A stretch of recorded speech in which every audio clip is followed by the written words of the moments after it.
You're listening to Audio Telepathy here on Freethinker Radio. We're going to be back in just a moment. Please stay tuned for more music, local events, of course, your phone calls, 713-526-5738. We'll be right back.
That was Audio Telepathy.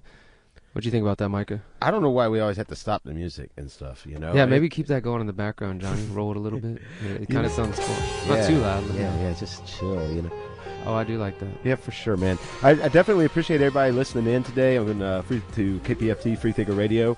We're glad to be with you every Friday. Got all kinds of news from the local. The fire. What about the fire, Derek? Everybody's talking about it. The smoke's like, I've seen pictures from up above it, you know? The fire definitely made national news this last week. There's new events today that happened with it. I don't know if y'all have seen, but there's been a recent wall collapse. They were basically in the let's start over. For the people who have no idea what we're talking about. There's a fire! There's a fire that started this past Sunday, so we're here on Friday now. Friday here at Freethinker Radio, the second time we air on 90.1 KPFT. There was a fire that broke out here in one of the suburbs of Houston, Deer Park, at the ITC facility. And there's, for those who don't know, on the east end, kind of southeast end of Houston, there's a lot of refineries and chemical refineries and factories and things like that. And one of them broke out into, first it was one tank and then two tanks, and I think a total of like 7+ tanks, 8 more maybe, than 7, burned. And then yesterday we know for sure that at some point, there was a couple different chemicals, we were talking about this on Monday, that were released. They're all related to gasoline. But as of the last 48 hours, there was a release of benzene, which is a known carcinogen. And the EPA and other Texas health officials have said there's nothing to worry about.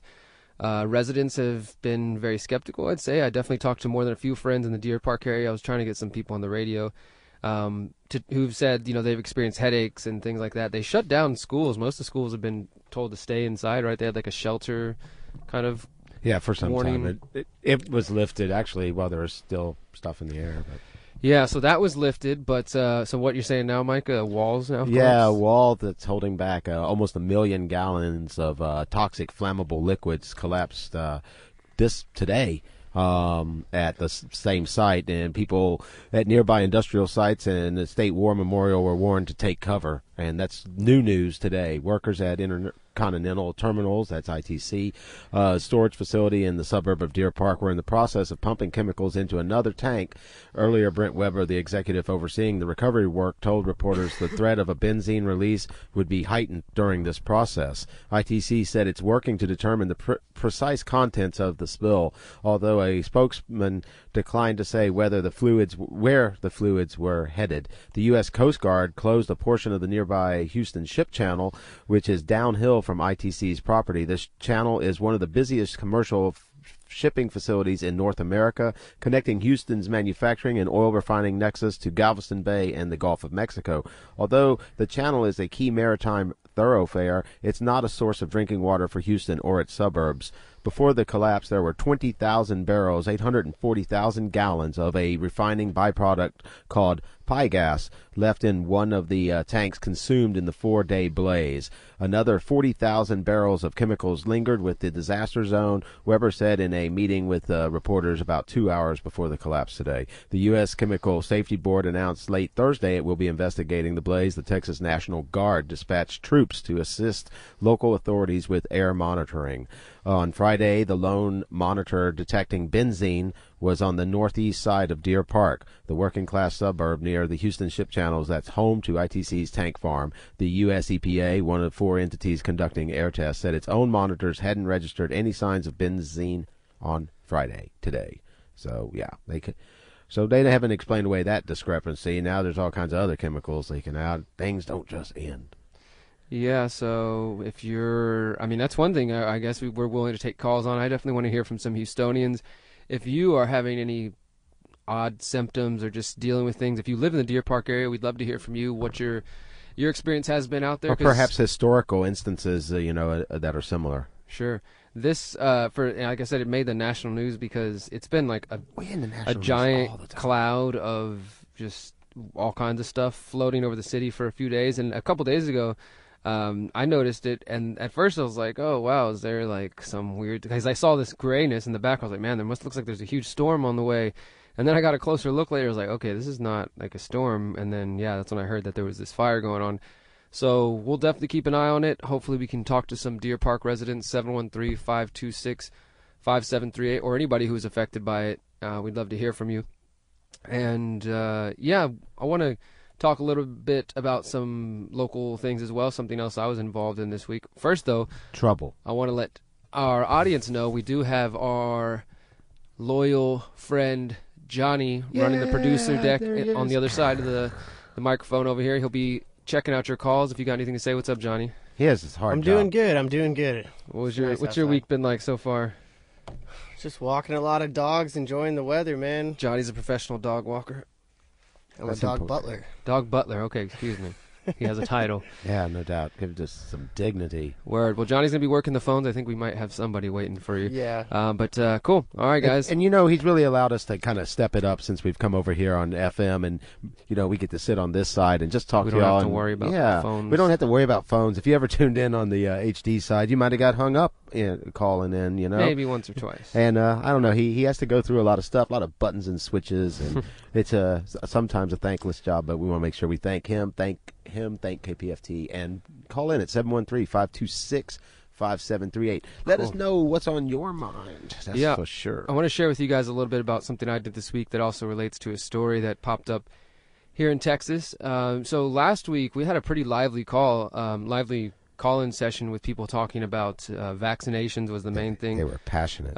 We had a number of stories. We played a clip from Ben Swan Reality Check, things like this, and over the weekend, I noticed there was an episode of the Joe Rogan Experience that some of you guys might be familiar with, and there was a doctor from Houston, here in Houston, Baylor College, Dr. Hotez, who was a guest on Joe Rogan's show, and he was talking about nothing else other than vaccines and vaccinations, and the episode definitely has a lot of comments, people expressing themselves the way they were on our show last week. And I also just randomly noticed that he was speaking here in Houston, and we got I think I'll hold off on that for a moment. We actually got a phone call related to the fire. Who do we have on the line with us? You there? Caller? You're on the air with us. Did you want to talk about the fire? Sounds like there's somebody there. I don't know.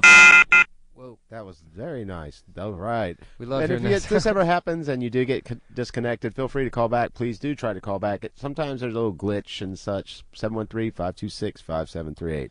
So, yeah. So what I was saying is there was this event that I went to this past week called The Rise, Impact, and Danger of the Global Anti-Vaccine Movement, organized by the World Affairs Council of Greater Houston, which was here over there in the Galleria, and it was hosting the same Dr. Hotez that I was just discussing, who is a pediatrician, vaccine scientist. He's also the father of a daughter with autism, and he works here in Houston. And as I said, he was on the Joe Rogan Experience talking about vaccines. And so I went there because, as somebody who's curious about this topic and as a journalist, and because we were talking about it, it was worth my time. So I went there, I made the contact with him, talked with him briefly through email, and we're trying to work on getting him to come on the show next Friday, potentially one of these Fridays, hopefully that he's available, that we can get him on air. And then perhaps the following week we could have another doctor who I know who's out there really outspoken. There's a few of them, current doctors, pediatricians who have questions about vaccines in different ways. And since it's a really kind of contentious topic, we definitely want to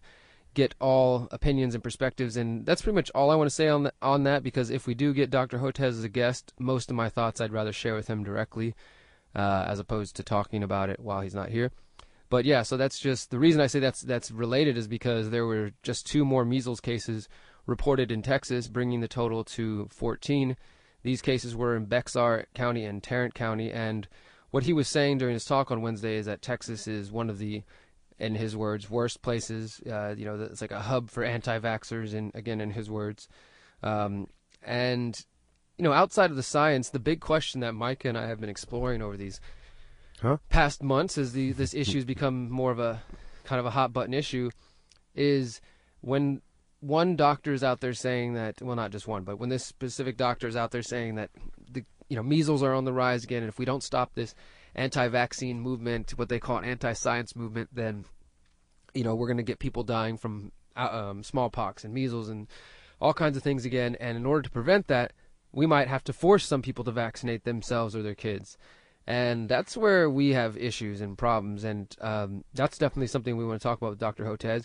But again, I invite you guys to call in to explore those thoughts, whether you think that there is a measles epidemic or whether not. Do you endorse or support the idea of using force? So that's kind of where we're exploring here. And we got a couple callers, I think. Yeah. Apparently, we may have gone silent. I got a message saying we went silent. So, I don't know. Like dead air? Potentially somebody there. We'll see if you guys can hear us. This is a story that we mentioned before on the HD side, and you wouldn't think it was that big a deal in the beginning. We kind of thought some people would talk about it, and call in because, there are people passionate on social media about it. I just did a video about that earlier today. But yeah, well, I don't think we are silent, but we got a couple calls, Johnny. I hope you can get to those. We got a few calls waiting on the line.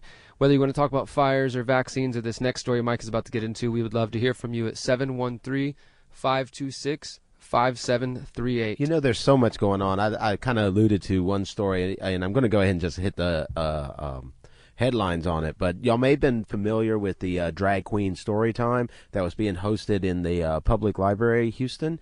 Whereby people, I guess men dressed in drag, would read stories to children, 8 and basically elementary school children, and it set off a lot of passion either way. Some people thought, why would you want to hide this from children? It's something that exists in the world. And other people thought, oh my God, children wouldn't run into this in the world. Well, I guess it was maybe a week ago, maybe 10 days ago, it turned out that one of the participants was a registered child sex offender. And that set off, quite a bit of outrage. The side that was in opposition, had a lot of fuel to the fire at that point. And it turns out that the founders of Drag Queen Storytime said that they will basically, they've been targeted with harassment and death threats ever since they first started it in 2017. And they said it really went to dangerous levels after this 132-year-old drag queen who participated in the program under the name, and I see no point in saying it, was previously convicted for the aggravated sexual assault of a 8-year-old child. I think this goes back to those things, it's a Houston Public Library, and here it is, this basically city government sanctioned event, and you're just taking your kids there just like to the schools and thinking it's safe, and some people don't think it's safe for their kid to have a story read to them by a convicted child. Rapist. I think whether they feel safe or not, legally as a registered sex offender, you're not supposed to be around children. But so didn't the library enable this? Well, were they a participant? The library apologized for it. As far as I remember, the first time we covered it, because I actually went to one of the protests. You might remember that happened at the same library in Montrose, and I interviewed the opposition, I guess you could say, and the people who were out there supporting. And yeah, I mean, I was kind of thinking about this earlier, that there definitely seem to be some folks who are of the perspective that they just think that there's an agenda behind this. You know, this is individuals typically of the more conservative mindset saying there's an agenda to normalize certain things. I don't know whether they're saying normalize drag, normalize telling stories to kids. I don't know. It's like I don't really want to get into that because those aren't my perspectives. But there's that side, and then there's others who are just concerned with like, hey, is this appropriate to have this conversation? But again, this wasn't being held at school where the kids were subject or forced to go to it. This was It like does say some of these thing. have been held at schools, though. But they're, as far as I know, they're not a part of the school curriculum. Not what we have going on. Yeah, not here. the one here in Houston. At least it's like on a Saturday library. or a Sunday where a parent has to The city library specifically bring their kid to there, as opposed to like your kids come home from school and they're like, oh, we went to drag queen story time today. It was, you know, mandatory programming or something like that. And that's what I heard from most people. They basically said they would be happy if no tax dollars were going towards it, because the tax dollars are going to fund the libraries and the libraries were supporting it, and so they felt like they should have a say. But I definitely know that finding out that one of the readers, the drag queen readers, was a sex offender isn't helping anybody feel more comfortable about it. And it's unfortunate, like if there was anything positive that was being done about it, that someone like that came in and kind of messed it up to some degree. Obviously, there was already problems with it, but this person definitely didn't do anything to help that group's cause. So Yep. you never know what this stuff is. Hey, one thing I want to touch back on for a moment before we move too far away from Houston. I actually got sent this press release. I forgot to mention this when you were talking about the fire. There was a press conference held on Wednesday. It says media advisory: community leaders demand answers and solutions to ITC fire. And this is where a group of Houstonians representing various communities and organizations held a press conference to announce a series of town halls around the greater Houston area. They said over the next few days they're going to try to solicit community stories and concerns regarding the catastrophic fire. And one of these is Brian Paris, who is involved here at KPFT in various ways. I know I've seen him on different shows, and he's done a lot of good work. And him along with what other organizations here? It says Sierra Club, Indivisible Houston, Home Coalition, DSA Houston, Houston Climate Movement, Sunrise Movement, FEEL, Public Citizen, Texas Howers, Airlines Houston, Communities Caring for Pasadena, as well as just community members from Deer Park. We're all involved in this. This was a press conference Wednesday afternoon, and they said they are seeking truth, transparency, accountability, and a contingency plan for the future. So, yeah, we should expect to hear more about this from not only the city and the government bodies and officials, but from the people themselves. Yeah, that'd be cool. Oh, there's all kinds of stuff going on. You talk about getting out of Houston. We're not going to go there for a minute. Houston Police Chief Art Acevedo announces no-knock policy changes. You may think this is old news because we spoke about this a little while back. But Wait, no knocks? Like they just don't knock and just come in someone's house? It sounds with like that's armed something men? they got kind of in mind, just coming in the door, basically. That's what you mean, though. Yeah, like no armed, knock means just coming in, armed men and yeah, and they may or may not be. Let's see what it says. Houston Police Chief Art Acevedo went before City Council. You've been there before. We've been there before. And maybe some of the listeners have been there before. We'd like to hear about those experiences as well. But anyway, he went before City Council Friday, that's today, to share new details about changes being made with his narcotics division. You'll remember it was with, several officers on the narcotics unit that executed a no-knock warrant that took a deadly turn, turned into basically execution of people being killed. Yeah, people. The chief is now saying that those types of search warrants must be signed off by a district court judge. Sitting before the members of the city council, Chief Art Acevedo explained new policy changes happening inside the narcotics division, especially with no-knock search warrants. As of February 20th, Art Acevedo announced either he himself or a designated higher-up must approve and sign off on the request. That warrant then must be signed by a district court judge, and only SWAT members will execute those warrants. So you're going to get only the special weapons and tactics. So, it's being narrowed down on who will be able to just have a no-knock raid. They are probably the best equipped, and I believe, to execute a no-knock search warrant, Art Acevedo said. In addition, when it comes to how the unit handles warrants, the narcotics division will only execute knock and announce warrants, and ballistic shields will be used for entries.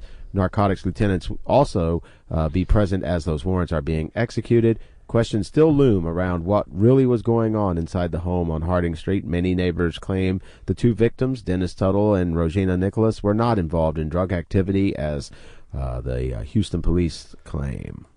They claimed something, and we still don't know if it's true.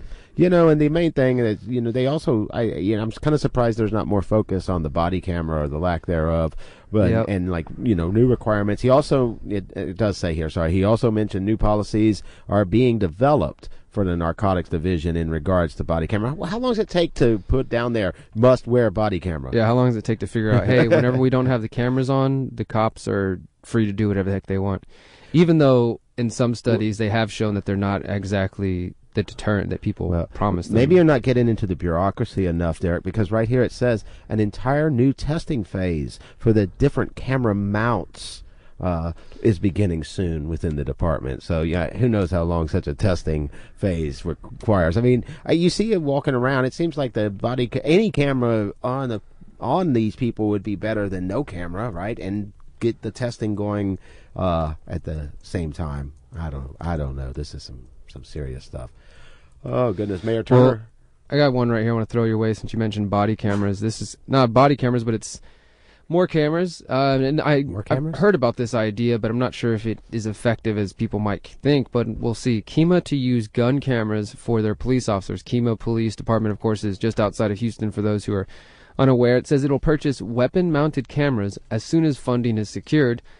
And this comes from Kima Police Officer Chris Reed. It says, when you watch the videos, you often see an arm or a shoulder in front of it, or it's looking down, or the officer is looking into another direction, and the camera is looking another way. So you don't even tell what the officer is looking at. He said he decided to accept an offer from weapon technology firm Veridian for cameras that are attached to guns. The cameras start recording automatically when the gun is drawn out of the holster and stop when they're put back. Veridian President and CEO Brian Hedin said his company developed the technology after the police shooting of Michael Brown in Ferguson, Missouri, and he said that he believes they are more useful than body cameras, which officers have to turn on manually when they're interacting with somebody. And according to the CEO of this company, again, Brian Hedin, he says the vast majority of them, the reason that the officer drew his weapon, in other words, what happened before he drew his weapon, was not at issue. The most important parts of it were actually what happened when his gun came out, and what was he dealing with while his gun was out. And the idea is to use both gun-mounted and body cameras in conjunction to capture the most footage possible. Kima is planning to outfit, they only have 18 officers though, so 18 patrol officers who already wear body cameras. They're seeking $15,000 to $20,000 in grants to purchase 20 weapon-mounted cameras and some additional features. And this will make the Kima Police Department Texas's second police agency after Vernon PD, I've never heard of Vernon, Northeast Texas, to adopt the technology. Yeah, so just interesting to see that just more attempts, I think, at holding the police accountable. I think that, like others have said for years, that a big part of it is the training or lack of training, the fact that you could become a police officer in 6 months, less than a year, when sometimes it takes people like 18 months to get a cosmetology license and things like that, or other issues where they're not handling guns, where they literally don't have people's lives in their hands, and they are approved and on the streets in less time. You know what I mean? So I think that's what it comes back to, is the training. How you feeling, Michael? You want to play a song? Keep going? Music. We're about halfway through the show. Definitely getting a lot of news out today. Happy to share the music, for sure. And we definitely want to hear from you guys. If you want to call in at 713-526-5738. I think we're going to get into some Otonana Trio here in a minute. They're going to be here in May, so cool. Definitely something to dig deeper into. And where they are, they're not from Houston, huh? I believe they're from Tokyo, Japan, but Cool. they're always on the road. Thousands of shows. Always on the road, played in Houston quite a bit. So, yeah, check out Otonana Trio here on Freethinker Radio, 90.1 KPFT Houston, and we'll be right back in just a few moments.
Step on the grass. Enjoy my day. Life is awesome.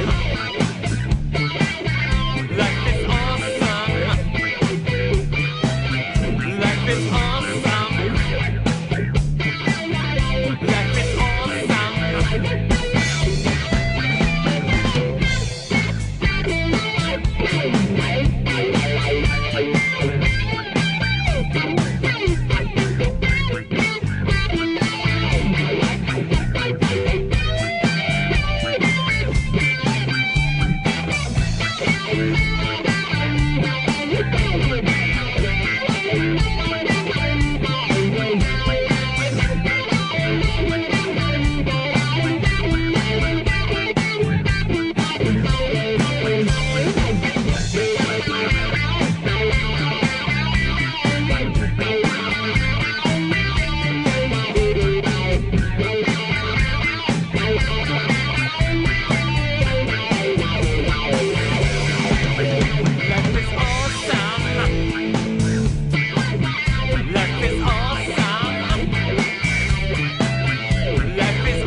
Life is awesome.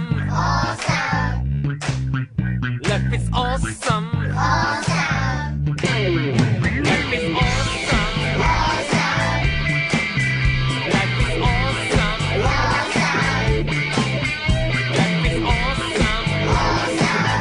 Life is awesome. Awesome. Life is awesome.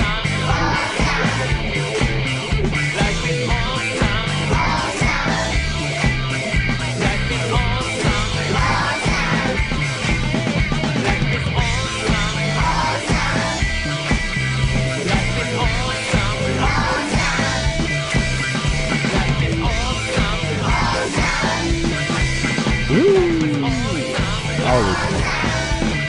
It's a beautiful day out there. Good music. Yeah, welcome back to Freethinker Radio, 90.1 KPFT Houston. My name's Derek Bros. I'm here with Micah Jackson, and we got Margaret on the line. You there, Margaret? Hello. Yeah, Hey. I'm here. Awesome. All right, well, let's. You were just sharing something with me off air. Go ahead and tell everybody a little bit about your experience and what you were saying. You were talking about our last story about cops and guns and cameras. Well, I was married to a New Mexico State policeman, and he was a sergeant. He's retired. You know, when cameras first came in, there were issues with them. Now, you know, Albuquerque, New Mexico is a huge high crime area, and Albuquerque PD, that's a different story. My husband was a state policeman, but the issue with, like, for example, with state police in New Mexico is that they're always alone. They don't ride unless they're training an officer. They're not riding with anyone. And they soon came to understand that, you know, having the cameras was for their own best interest. You know, you have an absolute record. And it's the sergeant's job to go back in and review all those, all of what was recorded, et cetera. There's so much accountability that happens with it. And I think the only people, and this is my opinion, and you know, my opinion and 50 cents will get you a cup of coffee at McDonald's if you're old. But, you know, my opinion is that the only people that don't want to wear cameras are people that have something to hide. And that's pretty much it. And I think that we see that that's the truth. Well, I appreciate that, and thank you for sharing with us, Margaret. Yeah, it's important to hear from people who have experience, you know, either working in law enforcement or even married to law enforcement. So thank you for sharing your insight, and I'm sure your opinion's worth more than a cup of coffee at McDonald's. Well, that remains to be seen. All right, thank you, Margaret. I think a good point. Okay, and thank you for your show, by the way. I like it. You're very welcome. We'll be here every Friday. Okay, me too. All Bye. right, cool. Did we have another call, Johnny? No? Okay, cool. I think she brought up a good point, right? Because, you know, if they're serving the law and they're serving the law, then any documentation of it should, you know, be a positive, should help their job. I mean, you know. Can I rain on a parade? You always like to. I like to rain on parades. Okay, so I wrote this article a couple years back called "Don't Fall for the Body Camera Deception," and I've seen it coming slowly more. It's one scenario, right? It's not like I don't want to say it's just like a plan or something, but there are new technologies, especially one coming from Amazon called Recognition, which we've talked about before, facial recognition software, which is being sold to law enforcement all around the country. Where Amazon's talking about putting facial recognition software on all these body cameras, so that literally we're going to have cops walking around with body cameras that can facially scan everybody's face and biometrics as they walk around, and it might end up creating more of a smart grid than people had anticipated. Tangent. Remember the story we talked about on HD about the government's database for facial recognition, by which all facial recognition software was tested? Remember that story? Yeah. Well, I wish we had time to get. Yeah, we don't have time to really get. Thousands of images of basically tortured and abused children. They were using them to kind of, I guess, get the algorithm used to seeing pain and misery or something. But yeah, those stories are out there. So it's important to be skeptical of what's going on and the reason people are calling for it, because sometimes this whole problem, reaction, solution, people call for, we as people, as individuals, call for solutions maybe without realizing the bigger implications they might have.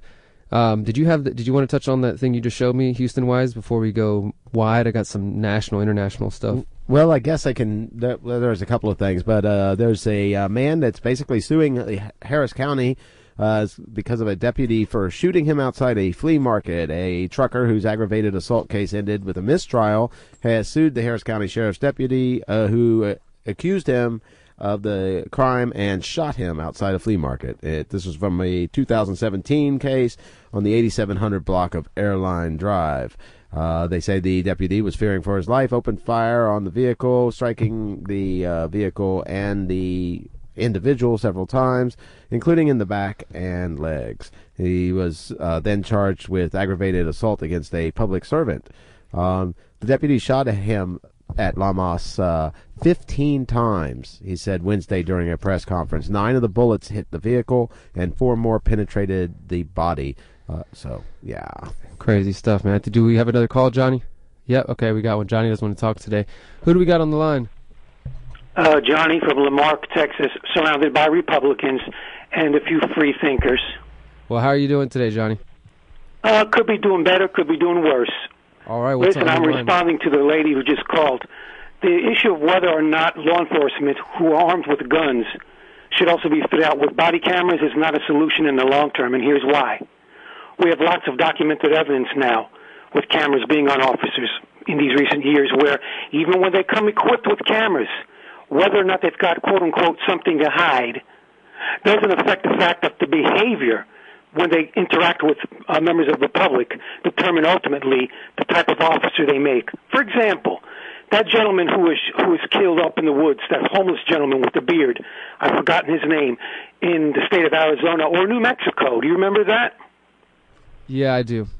Those state troopers or those municipal cops, they were armed with cameras out the wazoo. That's how we know about it. And did they suffer any penalties? To my knowledge, they did not. So my answer is not to fit people with cameras. I think we should remove the cameras and instead upgrade our vetting and our police academy training. She was right, I think, well, maybe you guys were right in terms of the amount of training or the quality of training that we afford people that we give guns and badges. This idea of giving a person a badge, a gun, and the power of arrest, that's an awesome power. More powerful sometimes than the President of these United States. Yeah, I believe you were speaking about Kelly Thomas's execution. Some of the things that were in that court case were just horrible. The things that they were saying, his pleas, as they killed him. So I think you brought up two really good points about vetting and training people. If they're going to walk around with the authority of the law, definitely more training does sound like a very affordable and positive solution. So I'm definitely glad you've added that to the dialogue. Very few people have gone there. Well, they need to have training, and not just training, but formal education. Did you know that in the state of Texas, some people who get hired by a sheriff's department can have a high school education or be a high school dropout? I'm not too surprised. The sheriff can be elected by the people, so I'm really not surprised. Not all sheriffs, though. I'm saying it is possible to be a sheriff's deputy. I misspoke. Sheriff's deputy. So in other words, you can have not finished high school, but you apply to be hired as a sheriff's deputy, and within a few short months you have a gun and a badge.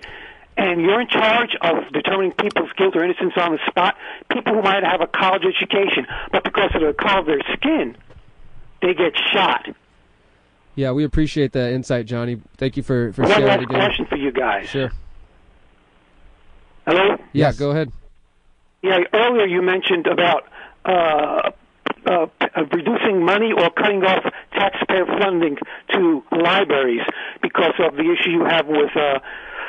and I agree with you partially. I don't think that registered sex offenders should have any interaction with the public, especially children, whether imparting knowledge or observation. That should be done remotely through a filmed interview, and that's presented by your teacher in class. I'm not in favor of doing it the way they did. But that doesn't mean you throw the baby out with the bathwater. Likewise, because I have issue with law enforcement in this country, that doesn't mean that gives me the right to demand we suddenly defund all police. That's a kind of, I mean, I might agree with that, but just to let you know, we didn't say that taxpayer money should be taken away from the libraries. I was saying that when we interviewed people, they said that their issue with the whole thing was that libraries were funded by taxpayer dollars and then that libraries were being used to host Drag Queen Storytime. Thank you for your call, more Johnny. vetting. Yeah, we appreciate that insight. I wanted to say I just looked up another story just from a few years ago talking about police lowering their hiring standards. Sort of what he was talking about there, that like, you know, we're going from like needing a college degree to a high school degree to like just the standards of becoming a police officer getting lower and lower. So you're going to get less quality of people. I want to touch on one story while I got a moment. Just this week, just Tuesday, we had the second ruling in just over a year, finding that where a jury, California jury, found that Monsanto's Roundup, Monsanto, who's now owned by Bayer, is been found to cause a man's cancer. This is 70-year-old Edwin Hardiman, who worked at he used Roundup on his 56-acre Sonoma County property for decades before he was diagnosed with non-Hodgkin's lymphoma in 2015. And a unanimous verdict from a jury on Tuesday found that he got this via his use of Roundup, and this now opens the gates for, you know, the door for thousands of more similar lawsuits that have been filed against Monsanto. And the U.S. District Court Judge Vince Chabria controversially split the trial into two phases, and this is because a previous ruling from last year, the one I was talking about, this is like the first one that made news, where Dwayne Johnson, who's a former school groundskeeper, he was awarded $289 million in August 2018 by a jury after they found that Monsanto failed to notify him and other consumers of the dangers of Roundup.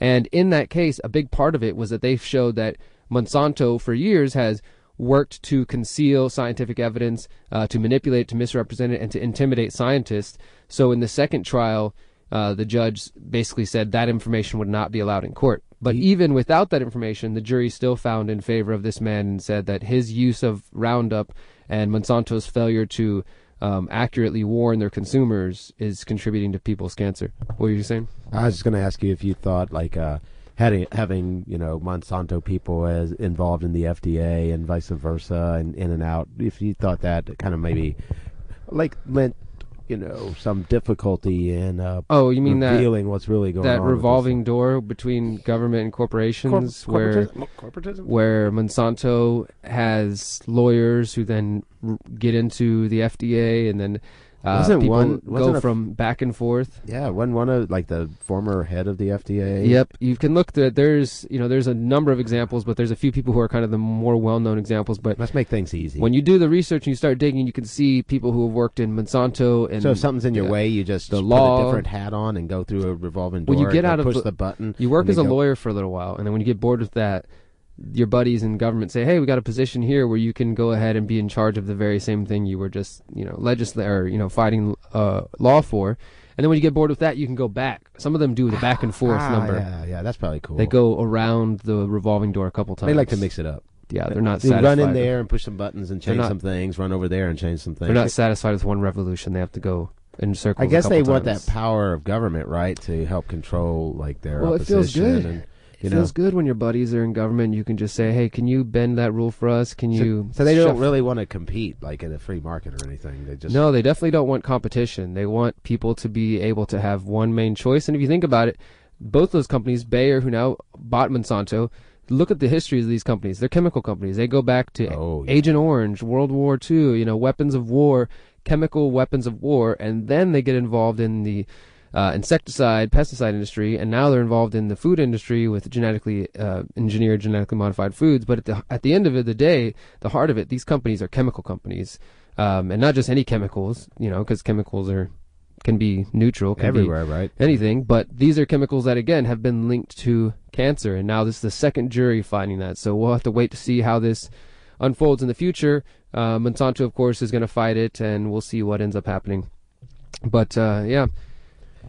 Wow, all kinds of little headlines popping out across the country. New Jersey becomes the second state in the nation to mandate LGBT history be taught. That's kind of interesting. I guess focus on people that were LGBT and what they did to contribute to society, rather than just who contributed to society.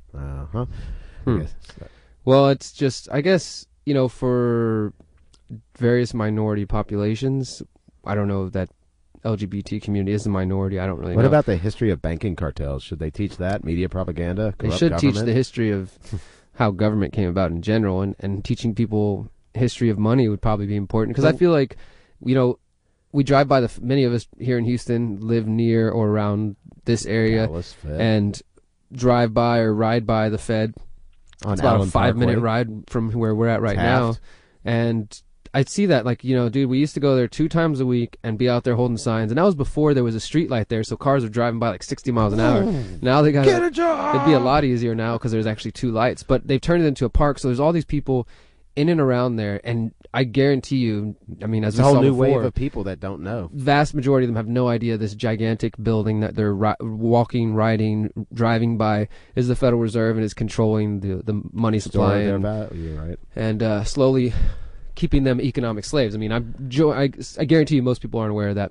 I want to talk about one thing, Micah, that maybe we could just spend a moment on, that I would love to hear from our callers on. And this is coming from a magazine I read. Yes.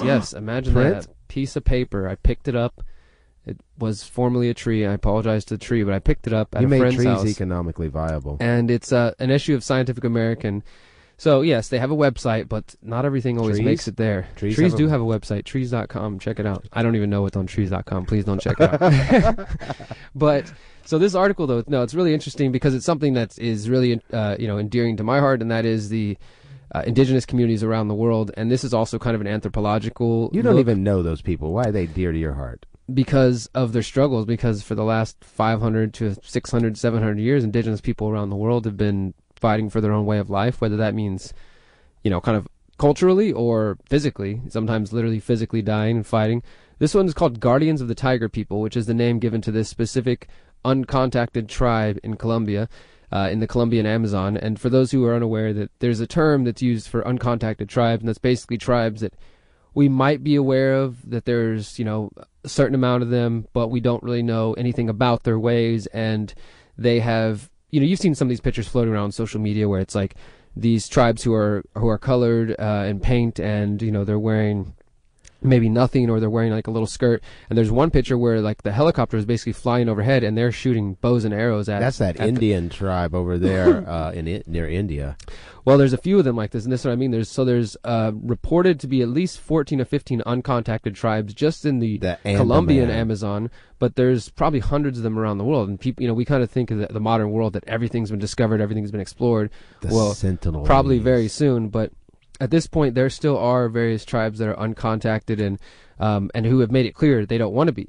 Others, quote unquote, assimilate or join the modern world and adopt to it and adapt to it. And this is because of fear of either colonizers or missionaries, also because of diseases that have spread and killed just hundreds of thousands, of probably millions of indigenous people around the world over the last 500 years as they've come into contact with the modern world.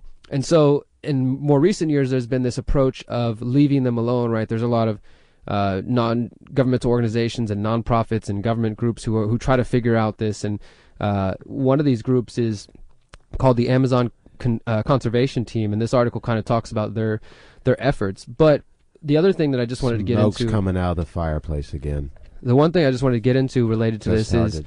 is that this newer research is showing that it might not be the best approach. Like, again, in my emotional place, I'm like, okay, yes, leave them alone, let them live their life. Why do people want to come force Christianity on them, or force Catholicism, or force Buddhism, or whatever it may be? Ivory soap. Why do you want to come take their resources? These kinds of things, right? Like, just leave them alone. The knee-jerk reaction, right? If they would have left them in peace, everything'd be fine, right? Yeah, and I mean, like, maybe that could have been the case years ago, but unfortunately that's not the world we live in. And this is just a little brief piece from this article. It says, more recently, some anthropologists have begun to suggest that the no-contact policy is ill-conceived in the face of ruthless groups like drug cartels and others that operate outside of the law in the jungle. In a controversial editorial published in 2015 in Science, these professors and scientists argue that miners, loggers, and hunters routinely penetrate into protected territories, exposing the tribe's people there to deadly pathogens and committing atrocities with virtual impunity. The safest, most humane approach to safeguarding these isolated tribes, in their view, is what they call controlled contact. So I guess I just wanted to have that conversation for a moment because, again, yeah, like, in my view, it's just like, it's sad to think of these people who, whether or not you're from Colombia or not, this is a connection to the past. You don't have to be from Colombia. This is like a part of humanity that might soon be gone because of the need for logging or the need for drug cartels or whatever. I mean, think of all the reasons that people want to go into the Amazon. So outside of just environmental causes and reasons to protect the Amazon, think of the animals and the people, the very people there. The people who are down there in Colombia, in this particular case, but in different parts of the world, who are very isolated and in the deep jungle and have chosen to get away from society, that they don't want to be a part of it.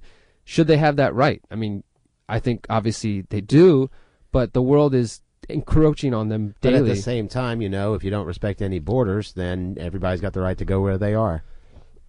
Yeah, and I think that's where some arguments for no borders of any kind fall apart, because the other thing is, people, I think, sometimes think that borders have to take the place of, have to involve a government, as opposed to stay out of my room, other agreed upon borders or natural borders and things like that, right? But maybe to these tribes who are uncontacted, who are living and thinking in a way that is completely different than anything we can imagine. Because that's the thing, is in the reports of, right, people, the tribes who are kind of the secondary tribes, they've been contacted already, but they're like the boundary, right? They've been contacted, but they haven't completely gone on to the modern world, and now they're trying to protect the tribes that are even deeper than them. They say that these deep, uncontacted tribes, in their words, are in connection with nature and can perform like acts of shamanism and things that the modern world can't understand, because they're so disconnected from it and because they're so deep into nature. So however you interpret that, I just think it's it's one of those things of how the world evolves, whether you want it to or not. I mean, no doubt. That's good. Make people think about these things, because everything's answer isn't just that first thing. And even back in the day, leaving them alone might not have been the answer, because you had slavers and pirates and all kinds of people that go in and take stuff from people. Hey, did you know roly-polies aren't even bugs? I didn't know that. No, they're crustaceans, and they basically remove heavy metals from the soil, stabilize growing conditions, and protect groundwater. Well, I never had a problem with them. Me neither. I always thought they were kind of cute, and now I feel better about them knowing they're not bugs.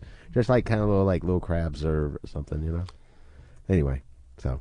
Well, I got one here. This should concern those of you who care about immigration, who care about freedom, care about anything, I guess. New records reveal that ICE uses mass surveillance database to track people with the aid of local law enforcement. Over 80 local law enforcement agencies around the country have been potentially sharing your information with ICE. So that's local government sharing with federal government. No boundaries, no rules, no restrictions. Similar to what we remember the fusion centers a few years back. This was released as a result of a lawsuit from the ACLU of Northern California. Documents reveal local law enforcement aiding ICE by sharing residents' location information, sometimes in direct violation of local privacy laws or sanctuary policies. Imagine that. Laws don't matter. So smoke is going on at ITC again right now. We're winding down the last few moments. I got to go ride my bike home in that. I'm sorry for you. Next week, we'll have a interview with Benjamin Yaker ahead of this benefit for Bruce Corbett from War Beast and Rigor Mortis, a local individual who, succeeded pretty well in music. So that'll be something a little different to get into. Yep, I'm going to be gone next Friday, but I will be I'm just gone for the weekend, but I'll be on Monday's show. If you want to catch us on the other side of the weekend on 90.1 KPFT, you can do it at kpft.org/listen on the HD2 dial. We're going to have lots to talk about. 2 hours. We also have a lot more time for talking. Lots more music, lots more talking, 2 hours. And as Micah said, we'll have a guest next week, and maybe within the next couple weeks we'll get Dr. Hotez on to talk more about vaccines and anything else you guys want to talk about. And just a reminder, if you're interested, if you want to catch the archives besides finding them at kpft.org/archive, you can always find it on youtube.com/consciousresistance, where we upload the video versions just to catch that. And there's a chat there. You can keep up, interact with people, all those kinds of things. And it's out there on SoundCloud somewhere, somehow. I'll get more details on that. We need details. If you follow the... I hate to even say it anymore. We need to get a Minds page or something. But, yeah, if you follow the page, you can keep up with everything. One thing we're going to work on, I didn't get time to do it this week, but we are going to make a text list for this radio show. So if you want to join our text list and get an update when we go live, we'll just sign you up there. It's really easy and convenient. We'll tell you more about that next week. And till See next you Monday. time, we're going to play some music and get out of here. Hope Thanks you for guys enjoy everything. your weekend. Be strong. Be free, live free, think free. Peace. This is El Jumbotron. Oh, I know those Border guys. Patrol. Border Patrol. Those are the guys spying on you. Yeah. Now,